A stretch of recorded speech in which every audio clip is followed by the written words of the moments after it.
Добро вечер. Поминаа 3 децени, а до денеска не е разјаснет атентатот над председателот Киро Глигоров. Кои се извршителите, но и кои се нарачителите? Случајно или намерно? Клучни докази се уништени. Не е превземено ништо во однос на затварањето на излезите од Скопје и државата. Не е водена целосна истрага, која пак се уште е отворена.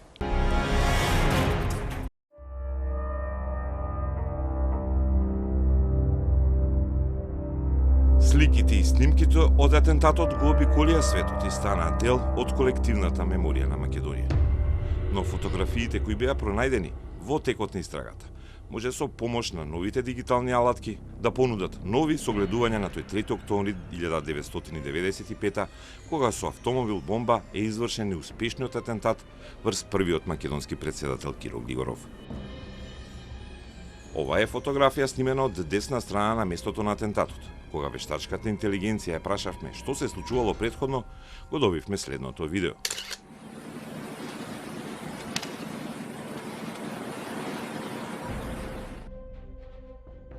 За автор на оваа фотографија, снимена ден пред атентатот, официјално е представен германскиот научник Хајнц Херпих. Бил на научна средба во Скопје и фотографирал знаменитости на главниот град. На прашање до вештачката интелигенција што се случувало претходно, го добивме оваа видео.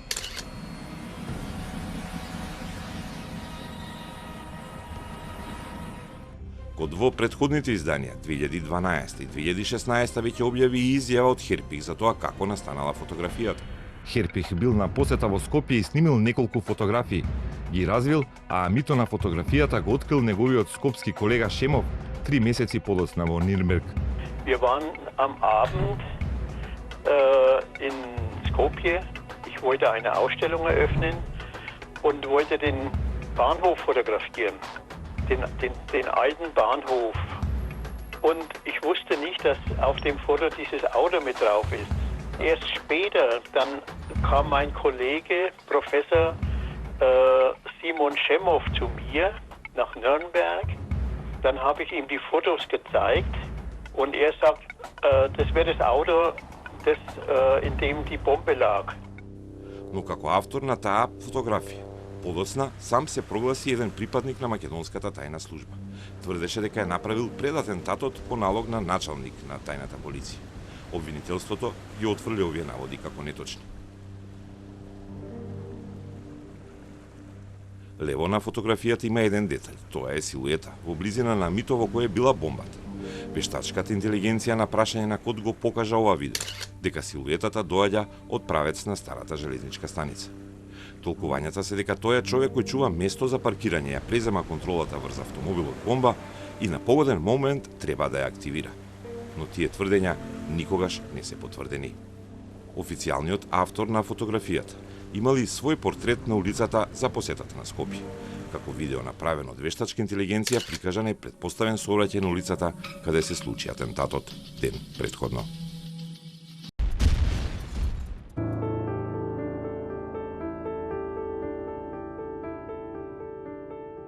Три децени подоцна, улицата е мирна. Нема ни ознака дека тука се случил најголемиот удар врз тогаш младата македонска држава. Наместо паркови, сега има високи згради од проектот Скопје 2014. Наместо коцки, улицата е асфалтирана. Во овие околности тешко би се извел атентат налик на тој пред 30 години. Коди ја посети и гаражата на МВР, каде стои уште еден нем сведок на незавршената истрага за атентатот. Мерцедесот како доказ стои паркиран и покриен со прозирен најлон. Десната страна, каде бил насочен ударот на бомбата за Глигоров, е разнесена, а шофер шајбната е распрсната и едва се држи. Мерцедесот бил по трасата која во тоа време не била обезбедувана како сегашните конвои на највисоките функционери.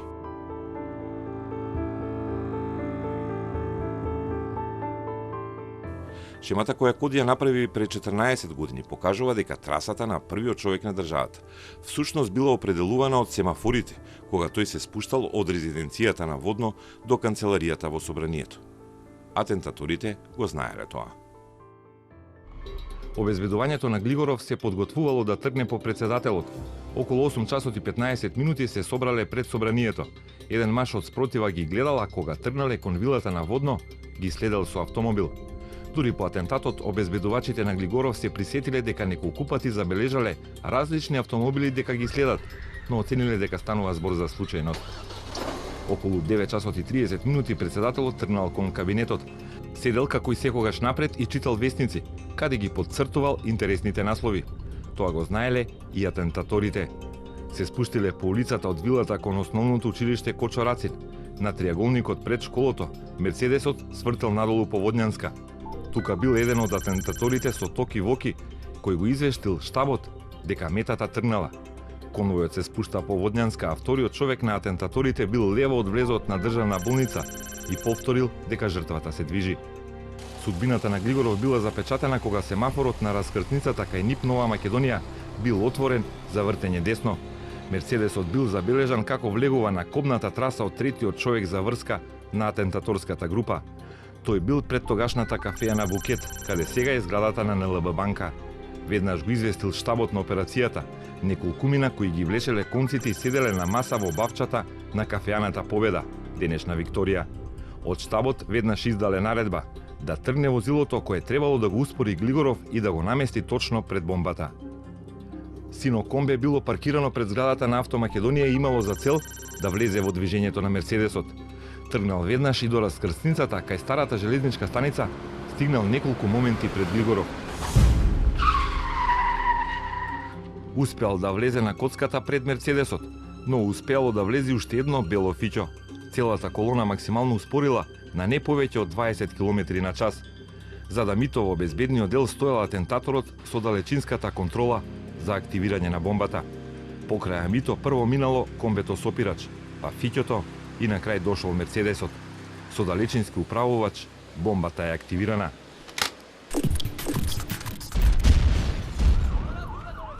На лице место загинал возачот на председателот Александар Спировски и случајниот минувач Ристо Ристоманов. Возачот Спировски всушност и го спасил председателот.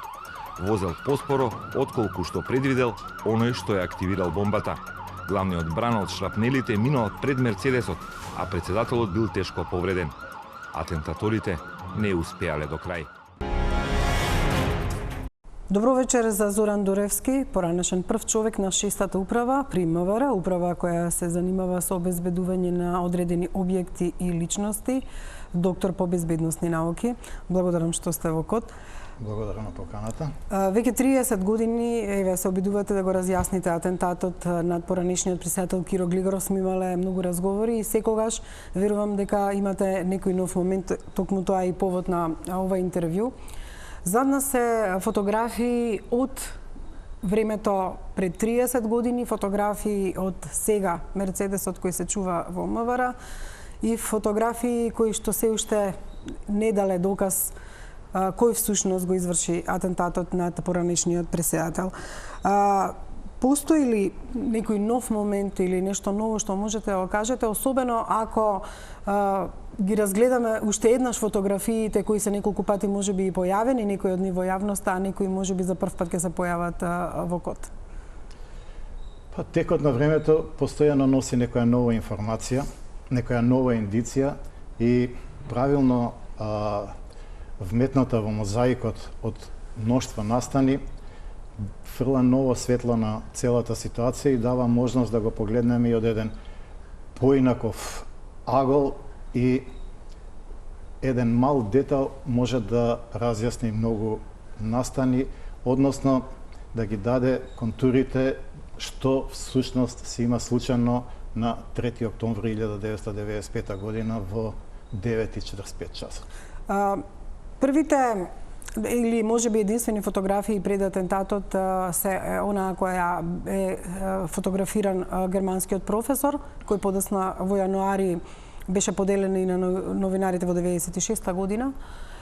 И таа фотографија всушност според тогашните кажувања на туристите е направена ден порано. Точно така.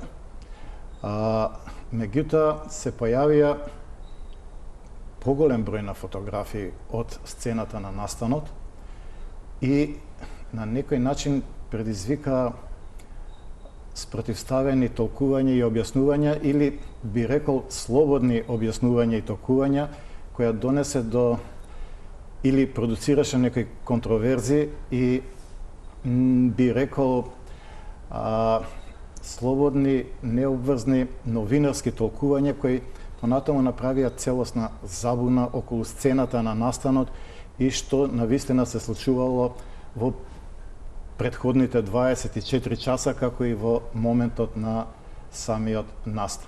Постоеше фотографија на која што е сликан, фотографиран германскиот професор, која што тој подосна ја развил и во јануари 96 година беше поделена и на новинарите. И на таа фотографија се гледа старата железничка станица и тој самиот. Да, потоа се појави уште една фотографија која е поширока фотографија. До ден денеска, еве јас лично, иако сум 30 години и јас новинар, не можам да разјаснам која фотографија кога е всушност сликана и зошто секогаш во јавноста е објаснувана оваа фотографија, каде што во широк кадар се гледа железничката станица, а всушност не можеме да го видиме професорот. Овие две фотографии направени се во различен временски период. Фотографијата од германскиот професор е направен претходниот ден. Морам овдека да напоменам дека дополнителна забуна во 2008 година прави еден оперативец на Службата за државна безбедност, оперативец во седмото оделение кој на професорот Фрчковски му дава податоци дека и он има критичното утро пред атентатот направено повеќе фотографии и ако се сеќавате тие двајцата заминуваат кај јавниот обвинител Шврговски, но тој ги отфрла фотографиите тврдејќи дека се работи за германски фотографии според материјалот на изработка и дека во Република Македонија не располагаме, односно нашите фотостудија не располагаат со таков материјал.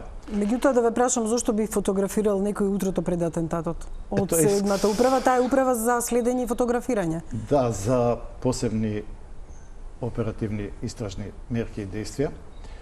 Тоа е вистинското прашање и тоа е многу индикативно прашање. Јас со колегата имам разговарано во повеќе наврати и цврсто сум убеден дека неговите изјави се точни и мислам дека втората фотографија, средната што ја гледаме, е точно направена од него.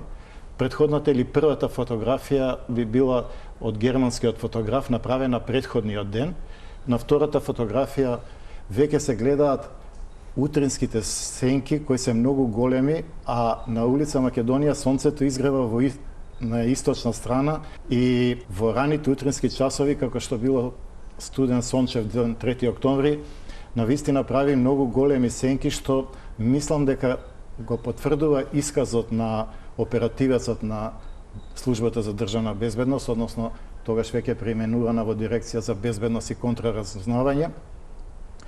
И на таа фотографија можеме да видиме и некои лица покрај Амито 8. Има силуета покрај Амито 8 која што не се распознава. Машки лик веројатно. Да, точно така. Акцентот на фотографијата паѓа на личноста што е на тротоарот, меѓутоа вредноста на оваа фотографија е ликот што е веднаш до самото Ами 8. Од изјави на сведоци знаеме дека документирани изјави на сведоци дека Ами 8 доаѓа на улица Македонија негде во 6:45 часот и дека оно лице што го гледаме на фотографијата е всушност лицето кое чува празен простор за паркирање на Ами 8 на точно одредена позиција. Амито го донела жена, велат.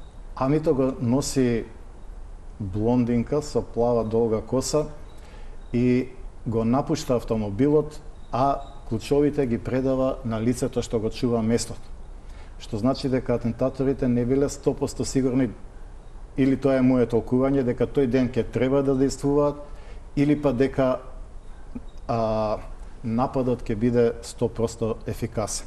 Да пообјасниме дека претходниот ден Амито исто така се паркира таму, веројатно вежбаат позиција или слично, затоа е на претходната фотографија од германецот. Точно така. Да, денес со сигурно знаеме дека Ами 8 во повеќе наврати е носено на улица Македонија и секогаш е поставено на истата позиција има очевидци кои потврдуваат и даваат изјава дека амито и во попладневни часови било поставувано, меѓутоа тоа се веројатно е периодот кога се вршеле подготовките и кога атентаторската група ги правила маркерските позиции, односно го дефинирала просторот, диагоналата и моментот кога треба да се притисне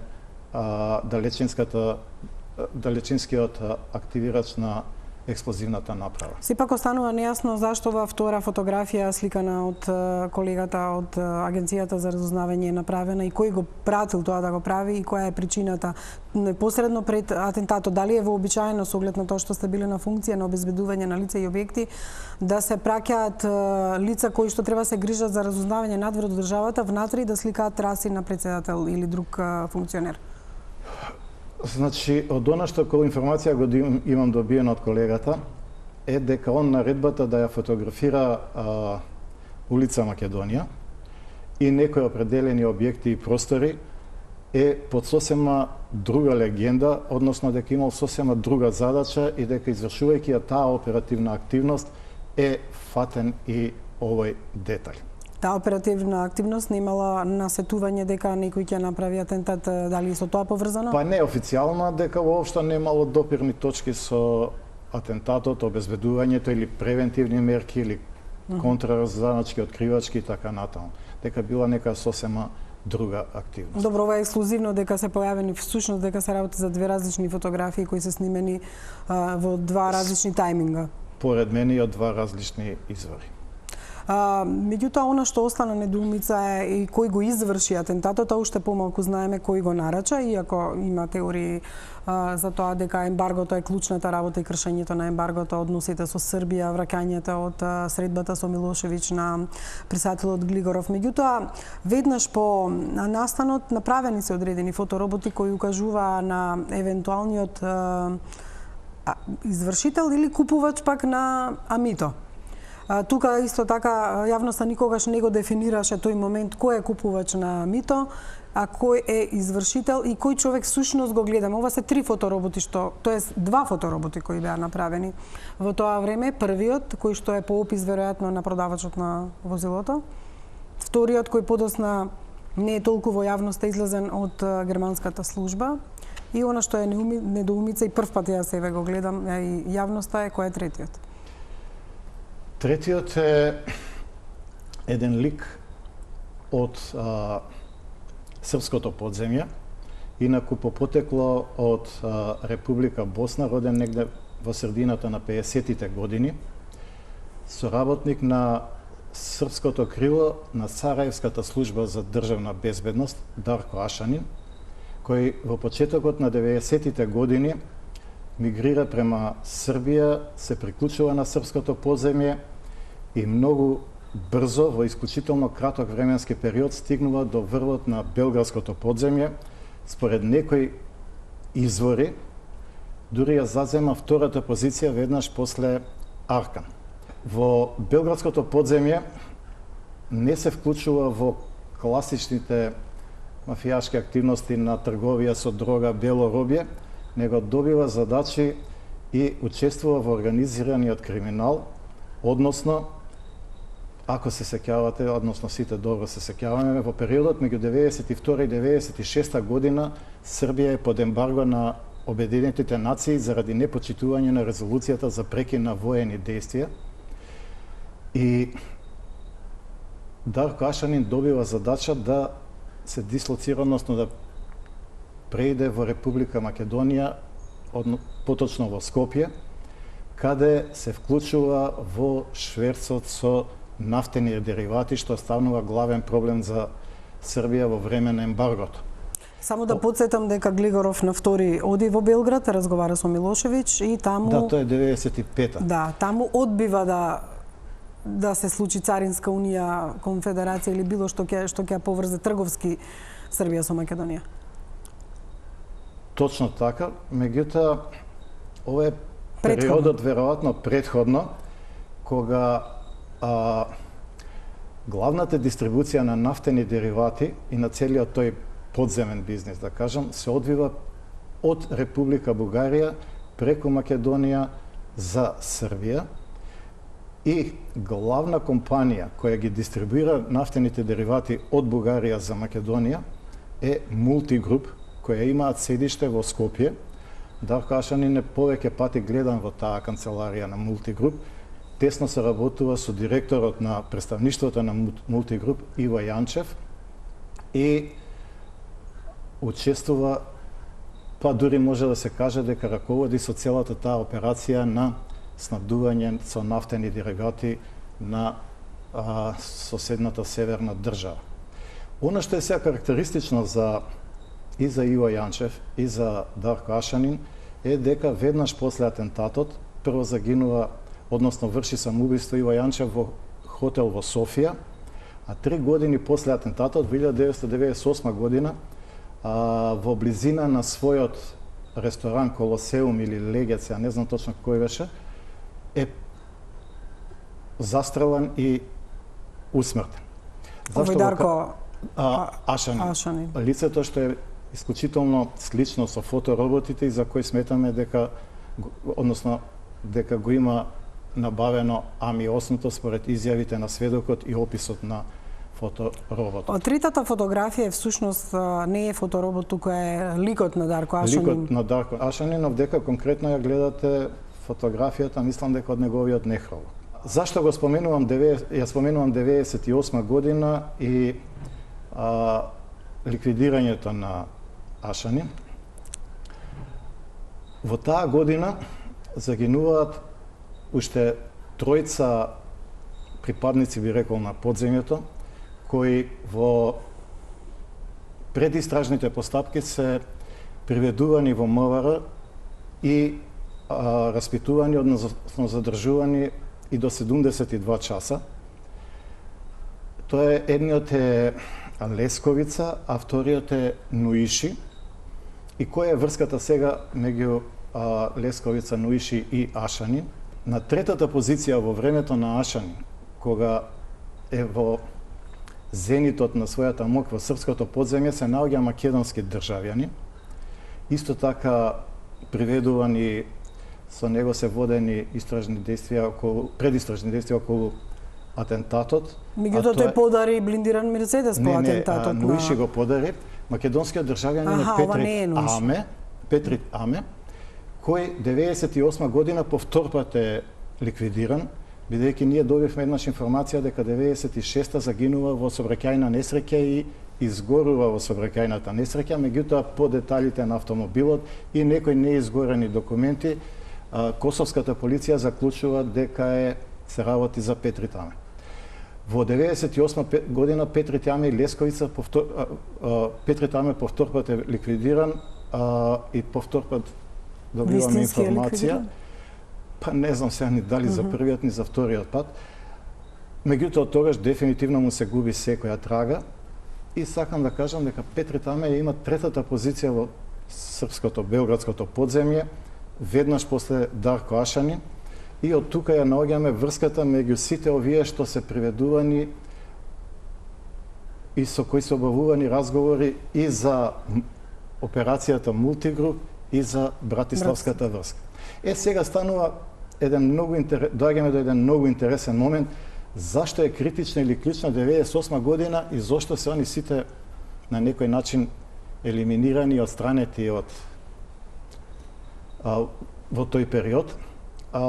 Ако се сеќавате, 98 година во Македонија се избори и помеѓу двата изборни круга тогашниот кандидат за министер за внатрешни работи на опозицијата, македонскиот Хенри Кисинџер, односно идниот министер за внатрешни работи господинот Павле Трајанов, најавува дека атентатот ќе биде расветлен и веднаш после вториот круг на изборите, односно негово именување за министер за внатрешни работи, он понудува награда од $1.000.000 за очевидец, сведок или лице кое располага со соодветни информации за атентатот.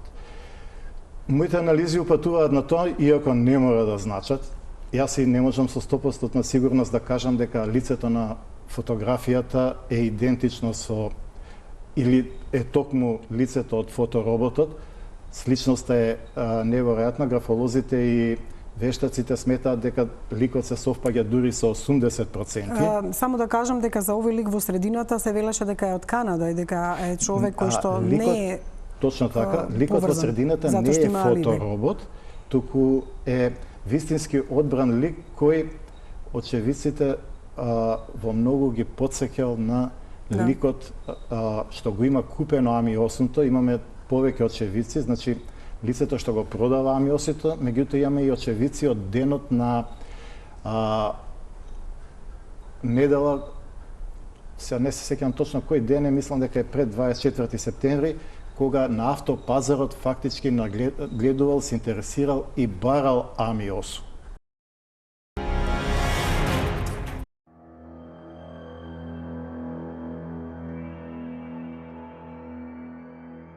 Во јавноста беа представени два фотороботи за купувачот на Амито, купено на автопазарот лице кое изборувало на српски со акцент.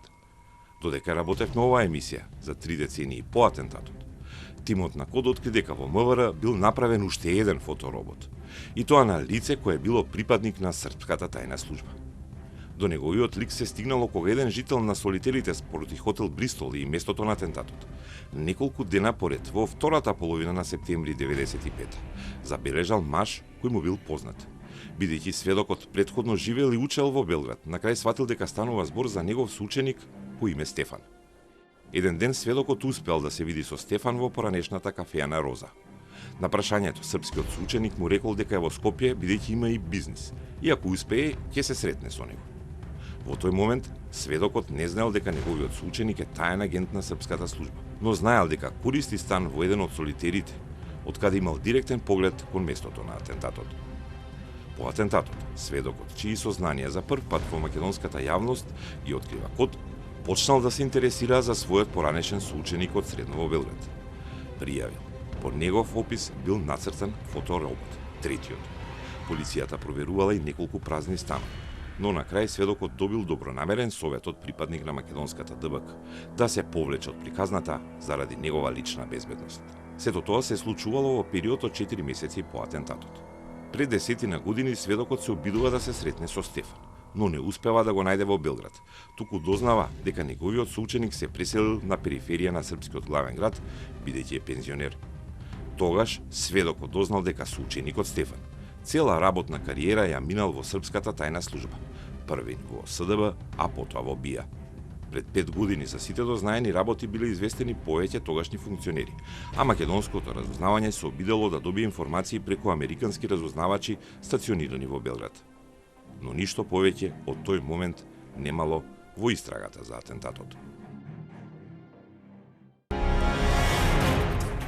Дали некогаш од српската служба БИА или од српската влада се побарани документи во врска со вакви сомнежи или наводи, дали се испорачани, а со оглед пак дека се работи со некои што можеби работеле за службата, ама работеле со подземјето, а не официјално, можеби нема никаква писмена трага? Моите информации говорат дека со службата не е никогаш, со српската служба не е никогаш официјално стапено во контакт на оваа тема, нити па дека е нешто побарано. Особено после атентатот на Џинџич, кога доаѓа од отварање на многу досиеи, расветлување на многу вакви криминални настани, нели, во овој период, односно и пред тоа е ликвидирани во Србија председателски кандидат Стамболич, ликвидирани се поголем број новинари, имало атентат на други лидери на политички партии и така натаму. Сите тие случаи кај нив се на некој начин расветлени, кој е инспираторот, организаторот, кои се извршителите. Може би тогаш била можност да се расветли и скопскиот атентат на документиран начин, меѓутоа од наша страна не е направен таков обид. Впрочем, ми мислам дека после 96-та, 7-та, 98 година, како што реков министерот Трајанов, повторно го актуализира случајот, но 2000-та година со конфликтот, интересот за атентатот и сите оние истражни действија кои би требало да продолжат собирање на податоци, информација, аналитичка обработка и конечно расветлување, веќе не е ништо направено. Ме лажа, многу пати ме лажа, велеше во едно интервју кое го имав со починатиот сега председател Киро Глигоров, кога го прашував кој сакаше да ги сокрие трагите и зошто не е разјаснет атентатот, тој често пати велеше никој не сакаше ништо да ми каже. Дали некој навистина се обидел да ги сокрие трагите? Со оглед на поплава во магазинот и местото каде што се чувани, дури и снимките на нашиот тогашен и сегашен снимател Бубан Буцевски, кој прв беше на местото на настанот и непосредно неколку секунди по атентатот. Не мислам дека го лажеле, мислам дека немале што да му кажат. Истрагата од овој агол денеска се добива впечаток дека е малтене попречувана, пренасочувана, успорувана и на крајот заташкувана, што дава една слика на целосно траљава водена истрага. Јас можам да кажам еден многу за мене впечатлив детај или момент. Во 1996 година во февруар месец бев испратен во на Универзитетот на Германската сојузна полиција БК и таму бев на нека као скратена специализација од 40 дена, каде што се обучуваат и другите германски високи старешини точно на оваа област, обезбедување на VIP личности, атентати, превенција, откривање, значи комплексно целиот тој сегмент. И во на едно предавање слушнав дека најлошо или најтраљаво водена истрага е направена после атентатот на шведскиот премиер Олаф Палме и се наведува дека полицијата не успеала да го блокира квартот во рок од 3 часа, сообраќајниците не биле блокирани или излезите на градот во рок од 6 часови, железничкиот превоз воопшто не бил после 10 часови, а авионскиот 12 часа, додека бродскиот превоз воопшто не бил блокиран. Изрезонира во тој момент, викам, ако ова е најлошо водена истрага, кај нас ниту железничкиот сообраќај, ниту патничкиот сообраќај, ниту воздушниот сообраќај не е блокиран. Меѓутоа тоа ми послужи за или ми даде инспирација и мотив. Веднаш кога се вратив од Скопје, го побарав началникот на сообраќај, мој именјак, и директно го запрашав зошто ние не го затворивме градскиот сообраќај, бидејќи блокирањето на сообраќајот не е оперативна акција која се прави сама за себе да се блокира, него се поврзува со бројни истражни действија од лице место, се сослушуваат сведоци, ако е потребно се прават фотографии и се обезбедуваат пунктовите за блокада да вршат препознавање, легитимирање, евидентирање и така натаму. Значи една комплексна и сложена активност. Меѓутоа, како што реков, сообраќајот воопшто не е бил затворен и бев изненаден кога началникот ми кажа дека ние имавме план, планот уште постои и сакавме да го активираме. Меѓутоа, кога планот се состои од блокирање на 3 автопатни правци, 4-тиот е магистрален пат према Приштина и постојат уште 8-9 регионални патчиња во градот кои овозможуваат напуштање на градското јадро. Ми објасни дека кога се јавил на претпоставениот старешина, он го упатил на друг, на трети, доаѓа до еден од највисоките старешини тогаш во МВР и од него добива насоки дека треба да биде подготвен и ќе добие понатаму следни насоки. Ова ме изненади и отидов, се сретнав после тоа со командирот на полициската станица Аеродром, односно станицата која врши обезбедување на воздухопловното скопско пристаниште, и го запрашав, викам, дали доби некаква насока. Не, вика, не добив насоки за блокирање на воздушниот сообраќај, меѓутоа јас иницирав постапка и се јавив на претпоставениот дали треба да го затворам воздушниот сообраќај. После ова ме упатија на друг трет и пак доаѓаме На кој е највисокиот се? Вака секогаш доаѓале до Добро, највисокиот. јас нема да спомнувам сега. И дали е оваа жив, ситуација. Не е жив. И повторно добива насоки дека треба да чека, понатаму ќе биде известен.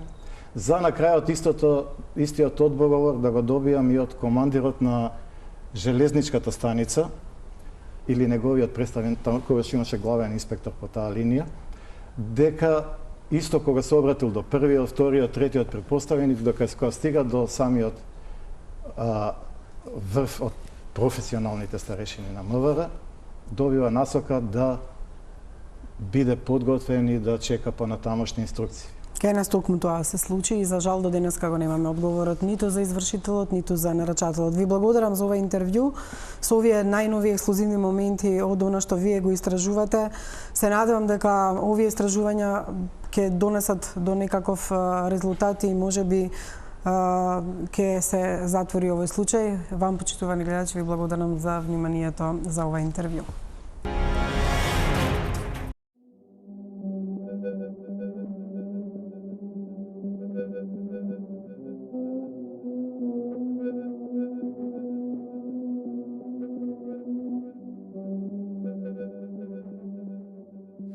Триесет години Мерцедесот во кој бил председателот Киро Глигоров за време на атентатот врз него се наоѓа овде, во гаражите на МВР. Стои како доказ. Ги чува тајните на се уште нерасветлениот атентат, цели 3 децени.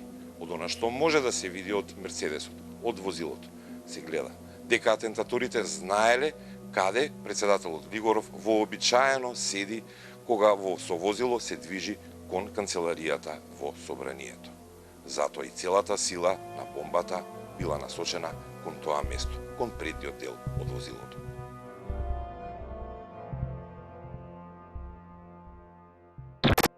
Инспекторите на МВР во текот на истрагата успеале да го откријат составот и композицијата на бомбата. Таа имала два елементи – автомобилот Ами-8 и експлозивна направа. Лесниот француски Ами-8 е избран поради зашрафените делови кои по експлозијата летале и ја зголемувале разорната моќ на бомбата. Направата имала 3 дела и била сместена во багажникот и под спуштените задни седишта на Амито. Најверојатно биле покриени со чаршаф за да не ги забележат минувачите. Стручните атентатори ја насочиле експлозијата со 3 вреќи песок меѓу кои бил сместен експлозивот. Пред експлозивот се наоѓале рачно направените шапнели, исечени од тешка полна железна шипка. Во експлозивот имало и детонатор. Истражителите ги разработувале сите овие детали. За Амито го пронашле стариот сопственик кој им кажал дека го продал на непознато лице кое зборувало на српски. По него е направен и фотороботот, но никогаш не е пронајден сличен човек. Маж со светла коса, висок 170 см и стар околу 30 години. Неколку месеци пред атентатот од магазините на Арама е украден експлозив. Таа кражба војните власти ја пријавиле дури по атентатот. Се уште е во игра тој експлозив да бил користен за атентатот. За сега нема никаква информација за крадците на војниот експлозив од магазините на Арама. Шрапнелите се најинтересниот детал. Код откри дека тие биле долги околу 5 см со пречник од околу 2 см. Биле од полнето железо. Код контактираше со технолог во пензија кому додека работел во Колска, инспектори му ги донеле шрапнелите. Тој тврди дека шрапнелите биле направени од полнета железна шипка која се употребувала за текстилна машина. Како што им кажал на истражителите пред 17 години, така и на нас ни кажа дека сечењето на шипките не било правено во Велес и дека такви машини имало во Штип или во Скопско Лисиче, во ремонт на пруги. Целото МВР веднаш по атентатот ги префрла сите можни сили на истрагата која ќе ја крсти акција Автомобил. Оперативната акција Автомобил уште е отворена, но нема нова информација и траг за атентаторите. Има ли нешто што знаете, а што интимно го чувате само за вас? Да има било што имам основано сомневање, ја би ви кажал. Би кажал преди се тоа на натрешните работи, кои би требало да се ангажираат тоа да го разрешат, да кажеме бар толку колку сега се истражува како загинал Трајковски. А имам впечаток од и баш многу не се ни работеле на тој проблем.